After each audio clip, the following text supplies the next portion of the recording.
Righty then, hello and welcome back to another video. Here with me, Mac, the coach, I guess, from YouTube, from Mac School of Legends. That's what we do here, apparently nowadays. Now that we're done with our long hiatus, we're cracking on to the third video of the day. I don't know if I'll post the second one, I probably will.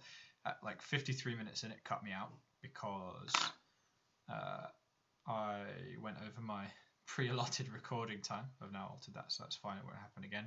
Anyway, we're going to move on to our first Korean replay. I do like Korea as a region. It tends to be less exciting kills-wise, but better macro-wise. And macro is my deal. For any of you who've been watching thus far, you already know that. But for a quick overview of the teams, people who don't know them, both these teams doing not so well at the moment in the current standings, which usually leads to a good VOD review because you have a lot of things to talk about. But I think people doing things badly. Not that they're necessarily bad teams. I mean, CJ especially has some really good players, and I think Haru is growing as a talent. I mean, Kramer and Madlife are great. BDD, obviously very new, very young and inexperienced, but will probably grow into a decent talent with some good fostering and nurturing. Shy, a bit old school. I don't really know too much about him, but I actually wasn't unimpressed by Antara. I thought Antara was decent. Haru has off games, whatever. ESC, new to the league, they're very kind of inconsistent, I would say. They're on a bit of an upward trajectory right now. They're not going to make playoffs or anything. Well, they haven't made playoffs. But they have some good players. Loken has some really good moments. Totoro as well has some great moments. Tempt can be good. Usually a big picker of the Varus, as far as I'm aware. Loken, fantastic player. Crazy has his off moments, but he also has his on moments where he carries super hard. So, let's get into picks and bans. Malzahar and Talia banned straight off the bat. Nothing unusual there. Talia, pretty good counter into a lot of the more standard picks at the moment. Wow, some really serious mid lane focus, which is fair enough. I would be surprised if there you go, Hecarim made it through.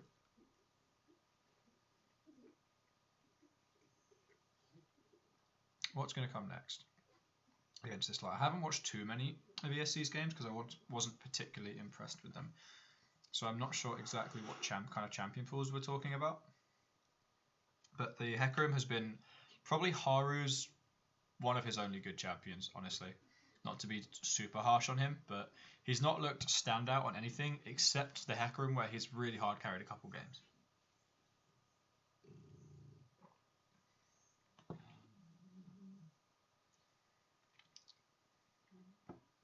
What's going to be the last ban, and what will this leave open? So the Shen Hecarim combo is off the table right now. Varus is still up. Bard is still up. Okay, they ban away Shy's Gnar, that's fair enough, but they leave up the Gangplank.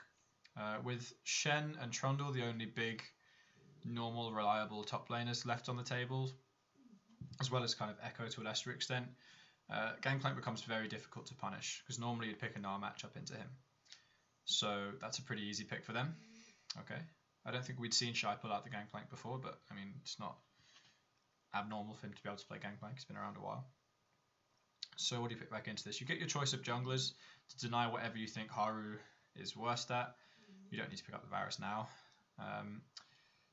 Loken, wow, that's a very early Varus lock.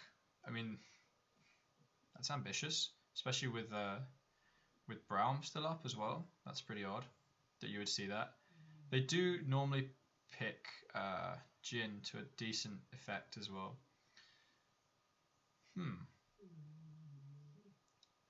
I'd be surprised if they didn't take a Braum here.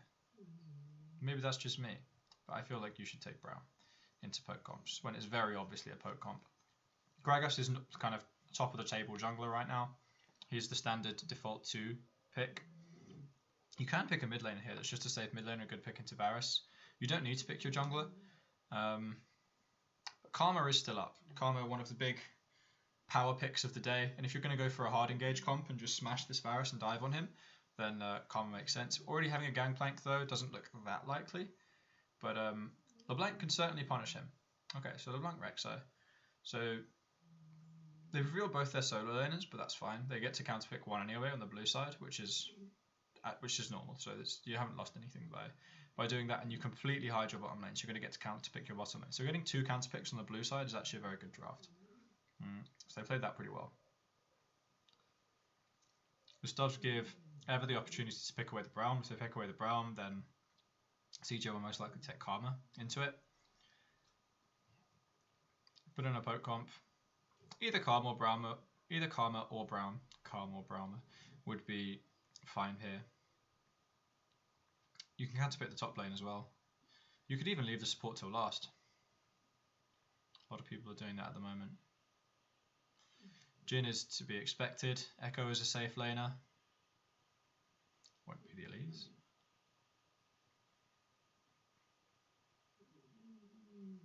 Oh, I'm going to leave the AD carry till last. It's like the one option that I didn't go over. Great.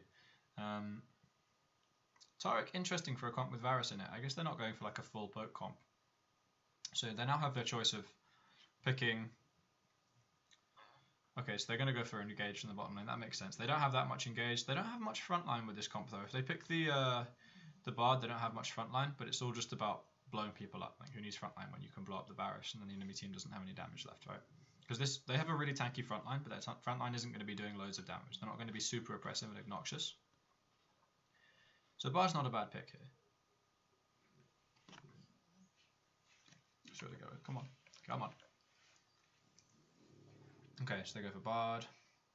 Bard Ash gives you really nice engage. It also gives you a ranged punish into the bottom lane. They don't elect to go for the Karma because they don't have enough engage. So... what do I pick into this? They could go for a Sivir, but that would be kind of weird. Jinx. I mean, AD carry-wise that does magic damage, they could go for the Cogmore. But playing Cogmore into this is going to be painful because you have to stand still to charge, to use your auto attacks, which against the Bard is not fun. Not a big fan of this draft from Ever. Not a big fan at all. Revealing the Varus early, I mean, the Varus is predictable. But like, you don't need to place that much priority on it. You're just going to get counterpicked. And BDD is a great assassin player. Like, the first age that this guy came into the team, it was like, oh my god, he's an assassin god. And then he didn't play assassins because you can't really play assassins that often on stage. But you're just giving him the opportunity to play exactly what he likes now. So, not a big fan of that. Not a big fan of that draft at all. And they have really, really shallow amounts of magic damage. Echo at the moment is not usually building really any AP. He tends to build Triforce a lot of the time. I could see him going for an Iceborne Gauntlet into the Gangplank, but still. This draft is very questionable from Ever. So I'll definitely give this to CJ. I'm just imagining the level 6 when the Bard ulti hits the middle tower and Tempt is left there with an Ash arrow coming down the mid lane at him and BDD and a Gangplank ulti bearing down on him as well. It's going to be painful. But yeah, let's see. So this may not be the best VOD review to do in terms of macro mistakes, but it's a great example of how to not build a draft. I mean, if they win with this draft, that would surprise me. What's their strength? I mean, they have a strong mid game. Like Varus and Ezreal, like really kind of switch on around the same time because they're both tier champions. But this gives you such a weak early game into a double range matchup in the bottom lane as well. You're going to get punished so hard. Tarek's not a strong laner.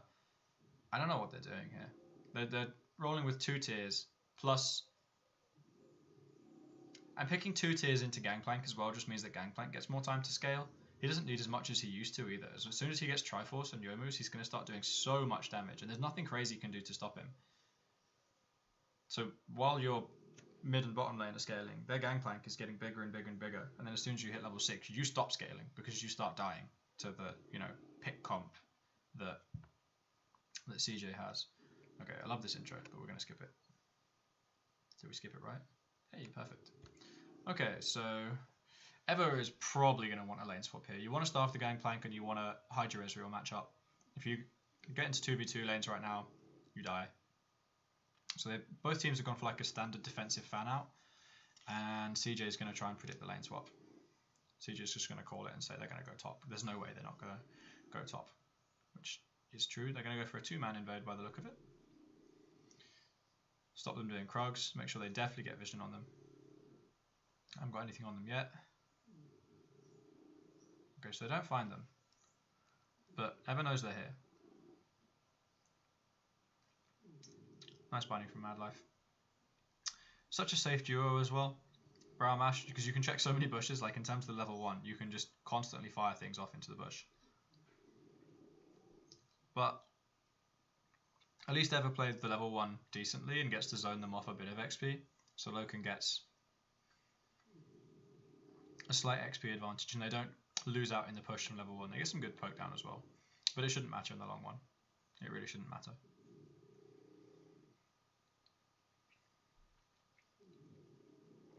So CJ gets exactly what they want here. They get standard lanes.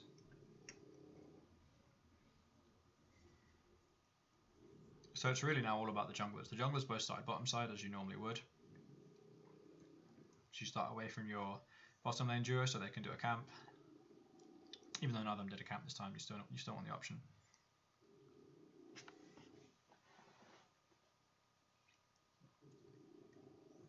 And LeBlanc gets to push on Varus. So you've got 2 lanes which are going to push you in now.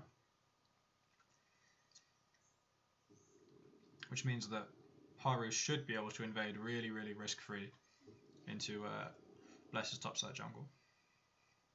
So we'll see what Haru does. So Bless went buff to buff, and Haru's ignored his blue buff, as most Rek'Sais do, and gone for safe topside vision, so the bottom lane can push in. It's good pathing from him.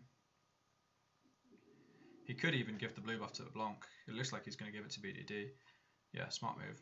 It means that LeBlanc can just perma push this lane. And now you get to invade on the top side even more. They already have good vision coverage of the top side. So there's only one place Gragas can be, really. His red buff's gone down. So he could be at the Krugs, but I think they saw him go back. They have a ward on Wraith, so they know he's not there. They know he's not coming to the, they'll see him come to the top side because they're pushed in, so he can't come for a lane gank. And the Tribush is warded, and the Wraith camp's warded, and the River's warded. They know that top side is completely safe. So Haru doesn't even need to invade at this point, he can just carry on farming. The only place he can be is bottom side, so Shai's going to have to play fairly safe, but he's pushed under his tower, he's just sat there freezing. It's great for him. Bless is going to try and make a play onto him though. Got a good ward though. So they see him, what's Haru's reaction? Haru's going to go straight into the top side. I think he's going to get spotted out on a ward here. Well, he's not pinged on the map, so I don't know if they have seen him.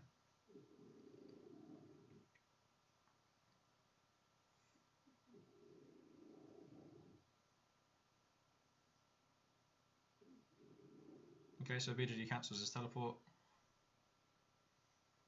Oh wow, Loken and Totoro going for a play. How did that start? I think it a stun.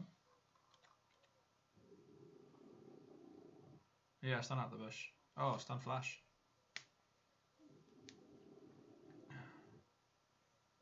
But now Haru's here.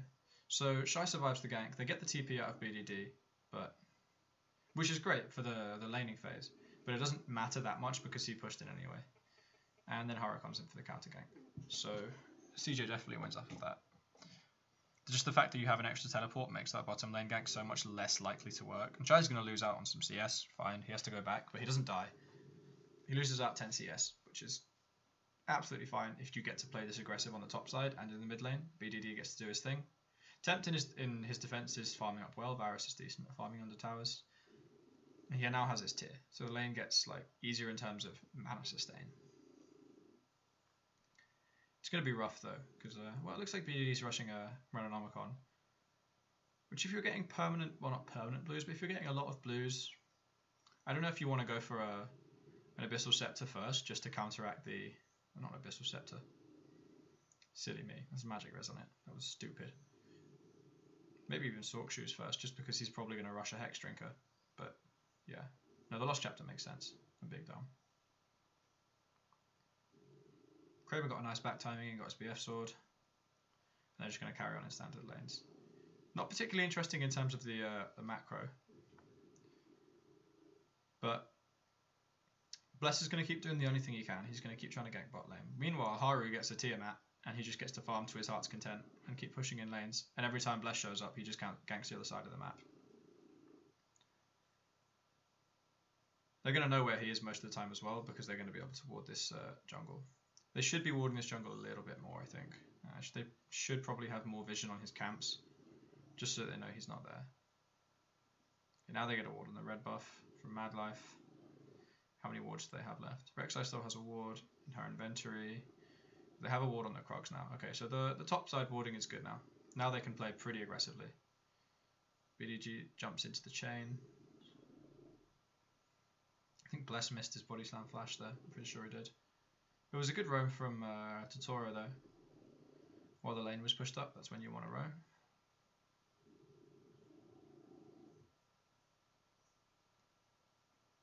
But unless this comp from ESC gets ahead early, it's going to be really hard for them to do anything. Like when you play a poke siege comp, you need to be ahead so that you can have vision superiority and vision denial, so that you can set up on objectives to be able to poke the other team down away from them, or equally with their turrets. And that they can't, like if they have vision superiority on you, then they start getting flank wards, and then you start getting LeBlancs behind you and stuff like that. And it's nasty because you get a LeBlanc in your backline while your front line is trying to dive onto the tower and siege and stuff like that. You get LeBlanc killing your Ezreal or your Varus. This is a really low damage comp as well. I mean, they have 3 just tanks basically that don't do much damage at all. Gragas has a little bit of wave clear, so does Echo. He's going to be going towards the Triforce, so it's even more physical heavy. Really don't like this comp. They just have to turtle through the early game. Like they should be losing this early game really hard. And they're 800 gold behind, which isn't awful. There's the Gangplank ult. Okay. So that's just a result of the vision in the top side. Like, I mean, if you're blessed this game and your bottom lane and your mid lane are getting pushed in like that, you just lose your top side jungle. That's it. You have to give that up and you have to just beg for creeps wherever you can get them. So Bless, not so much his fault. His pathing hasn't been bad. He made the only gank he could have made on the bottom side.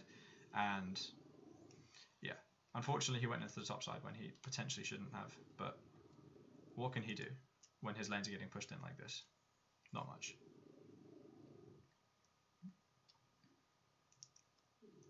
Now Gangplank has a kill though, so that's awkward. Doesn't even matter that he's behind in CS anymore. I suppose probably one of their only hopes was to get Crazy really ahead, so that he can just like beat up this Gangplank really hard and slap him around and get lots of lane pressure, and then they would have at least one pushing lane. But as it is, they're not even going to have that. Gangplank's just going to be able to hold the lane kind of wherever he wants and just use his ultimate to contest any pressure that Echo puts out on the rest of the map. So it's looking pretty dire forever already.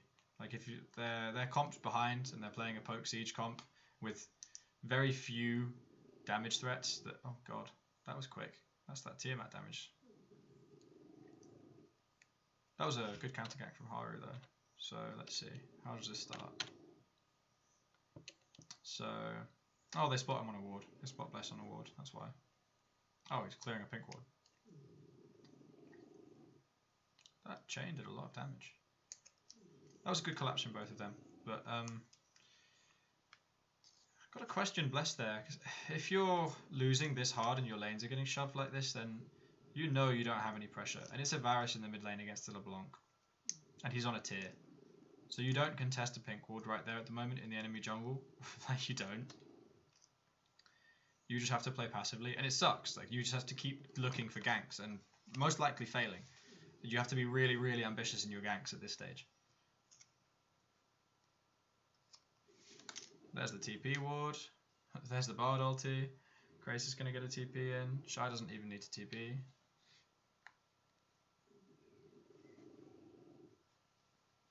Where did BDD go? Did he go off and assassinate someone? Okay, now Shy's TPing. Okay, maybe Shy should have TP'd a bit earlier. That was a bit botched.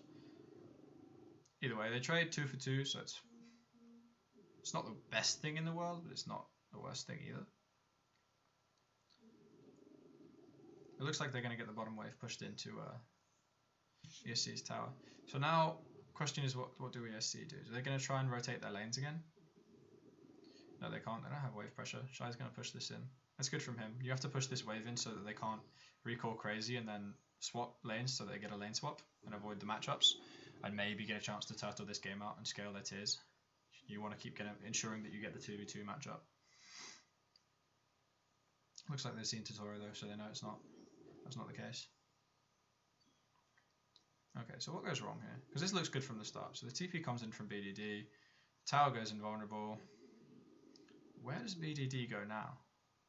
He kills Loken. he pops back all the way to his clone.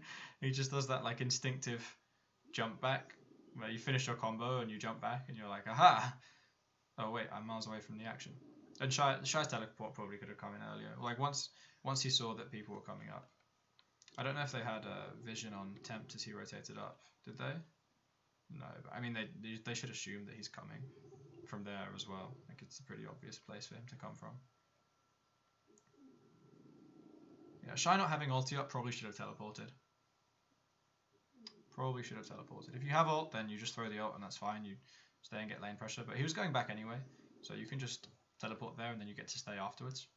So you don't lose much from teleporting there. Crazy's already lost his teleport, so you might as well just teleport and have it be safe. That's kind of the premise that most top laners run off now, is like you press teleport first and think later, because if it's bad then you just cancel it and you don't lose out. But if the enemy TP is good and you don't TP in time, then you lose. You lose a lot. You can potentially lose 3-4 kills. But as it is, it doesn't go too horribly. CS advantage is not too massive for CJ's bottom lane though. You'd have expected it to be bigger. Overall, they're actually ahead in CS, that is. With an Ezreal Taric matchup, that's very odd. They have been perma-pushed to the tower, so they're probably not focusing that hard on out-CSing and like contesting farm. They're just trying to push so that Haru can get vision elsewhere. And the relevant side of the jungle has been warded out completely this whole time. Now that their bottom lane is back in the bottom lane, then they can start getting dragons, which is good. 12 minutes is a decent time to start stacking them. So they want to be looking to push out lanes. They have an extra global, so this is a perfect time for them to do it. There's still 2 tiers on the enemies' inventories as well as on their faces because of their crappy draft. So this should be a decent time for them to get dragon. There's nothing stopping them here. As soon as LeBlanc gets lane pressure, then this should be free. I imagine once they see Bless on the top side, they'll, or if they see Bless on the top side, if he runs across that ward, which looks like he's about to. I think Shy's seen Bless. Now they go for dragon. He says, watching them not go for dragon. I mean, Tempt is pushed up. Okay, so they go for a dive instead of going for dragon. If you get the dive, then you can take dragon as well, so that's fine. Where's the Ash Arrow? Oh, they don't need it. Haru's already there. Oh, nice. That was good patience on the Ash Arrow. I would have fired it straight away. Okay, so, I mean, that's probably why I'm not a pro player. But good patience there from Kramer. Okay, they get the tower. They get the tower, and they'll probably get the dragon as well. Tempt's pushing in the mid lane. Crazy nearly has TP up. He's going to have advantage on Shy, so they have to be careful about this. If they take this dragon straight away, it's okay. And Haru's recalling. Is he going to just ulti back? He does have 3 kills now. He's just got his Giant's belt. He's feeling good. No, they're just going to go back into standard lanes again and take the tower. That's fair enough. Tower at this stage of the game. If you open up the map against a poke comp like this, then, like we talked about earlier, then you start really giving them fewer and fewer opportunities in terms of where they can be, because you're likely to be behind them at any point in time and just teleport in or be sat there hiding in a bush or have deep vision on them and catch them rotating. Where poke comps are strong is when they're already set up in a lane, like, and they can just line wave clear and line poke, or when there's an obvious place that you need to be in a choke, like around a Baron pit.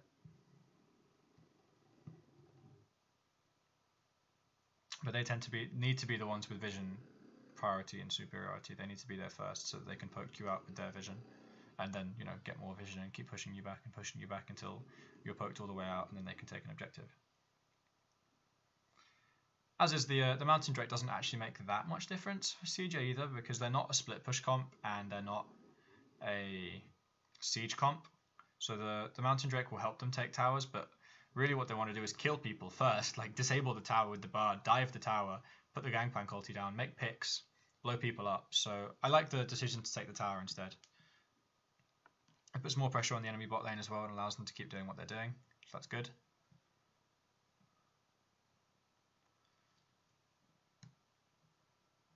Both top laners on Triforce now. BGD's picked up his Morellonomicon. Loken going for the Iceborne Gauntlet at first for more wave clear. I like that Kramer went for a Hurricane first as well. because it means you can switch into a 1-3-1 earlier, and poke comps really suffer against 1-3-1s, because who do you send to the side lane? You have two threats, you know? You have Ezreal and you have Varus, and you can't really send either of them to a side lane. Ezreal's probably the one that'll end up getting sent, because he's safer, and Varus sucks in side lanes, but he'll get deleted by LeBlanc.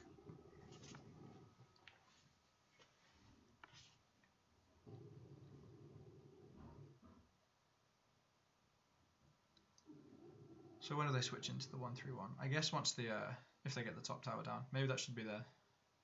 So what they'll do here is push in the bottom lane all the way to the tower, and then probably rotate to dive tempt, or just dive this tower. Yeah, I mean there's only two people there. Do they have vision on Bless? They don't. Crazy has TP and lane pressure, so that's a bit risky. They don't want to go for a dive there. But now that they've pushed that all the way in and they've choked them out, now they can go for the dive. Okay, good kind of two-staged play. Looks like Crazy actually pushed Shy all the way out of lane though. Looks like he's a lot stronger with Triforce, so he's doing good damage. They don't manage to pull off a dive onto the mid lane though. Looks like the wave clear was able to equalise the minion wave. They do have Gangplank ult though, so they should be able to take this no problem.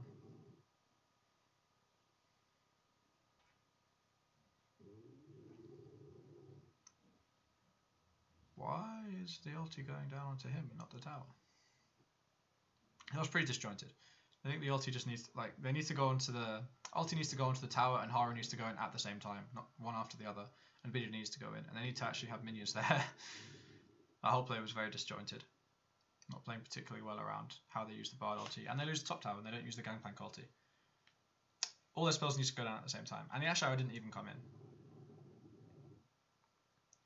If you play it properly, then you invulnerability the tower, and if you catch someone, that's great. If you don't catch someone, you hit them with the Ash Arrow. If you do catch them, you hit them as they come out the stasis with the Ash Arrow, then you kill them. And then you force the rest of them off the tower, because Haru's standing there waiting to unburrow, and the Gangplank ulti's already down. It's a really nice combo for taking down towers, and more importantly, people under towers. But not executed well there. So CJ really should be snowballing this game more. The Maw of Man Mortius now completed for Varus.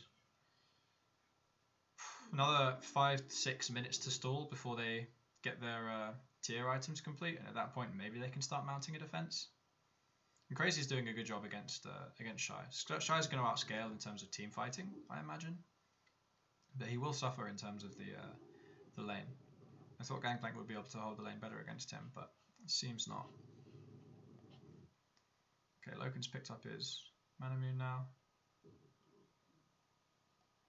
This is a very late first dragon. I mean, I know it's less important because it's a mountain drake, but still, this is very late from CJ.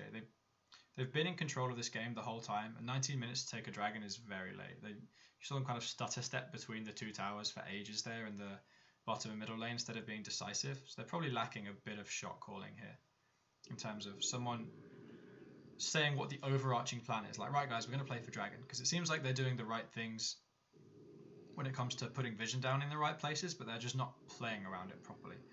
They know, you know, okay, Bless is on that side of the map, we put vision down, but there's no one telling them where to go as a unit. I think everyone's getting good vision down on their own. Okay, they burn a flash out of Totoro there.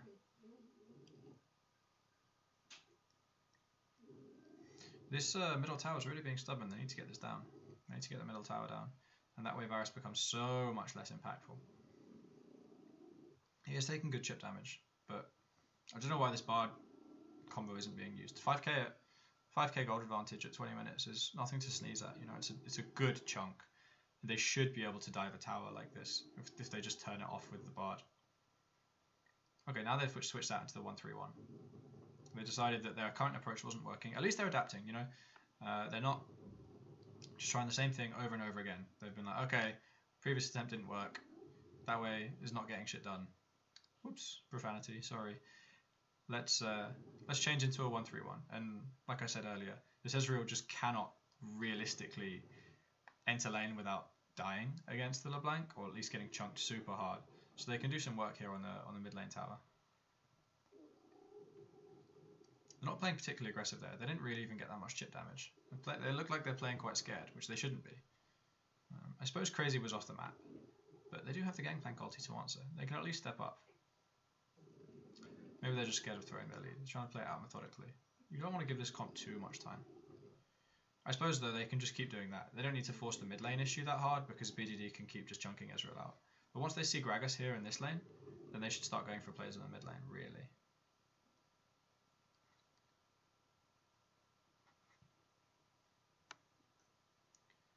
Our Shy's getting some good time to farm as well. Crazy's going to have to go back there.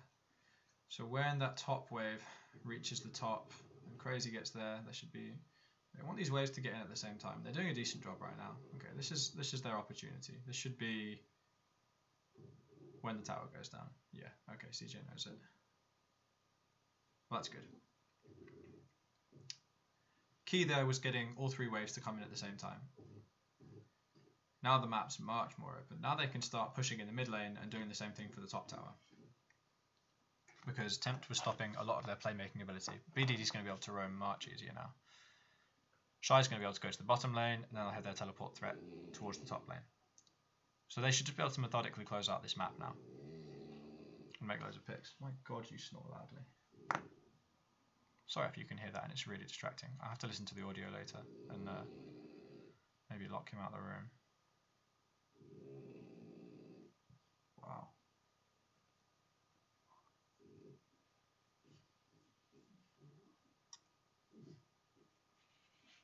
Okay, so the top lane tower shouldn't really be a contest at this point. They should just seed this. There's a bunch of people on the bottom side of the map anyway. Oh, it was super low. I guess from when the 2v2 was up there. Crazy. I don't know why he thinks he's safe there. His entire team's on the other side of the map. And he should know that this is the next port of call for the enemy team. Decent response from them, trying to get the tower down. Ironically, if Crazy had been alive, he could have used his teleport onto a minion and they could have taken the tower.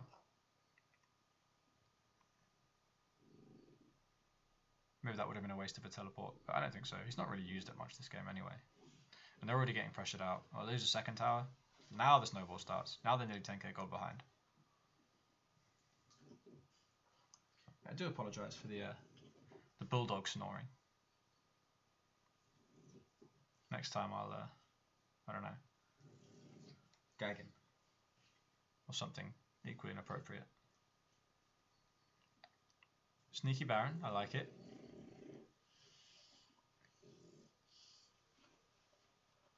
Ooh, the arrow nearly got that. Okay, that's a really early Baron from them, that's nice.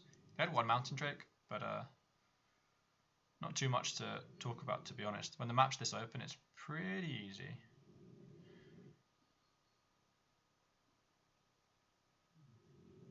And yeah, this is just open and shut case, really. So CJ should close this game out, no problem now. It shouldn't be a problem for them.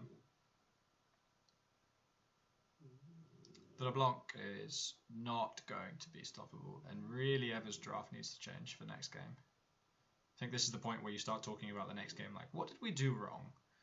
Well, you picked two scaling lanes with the tier. Well, or two scaling lanes that use tier.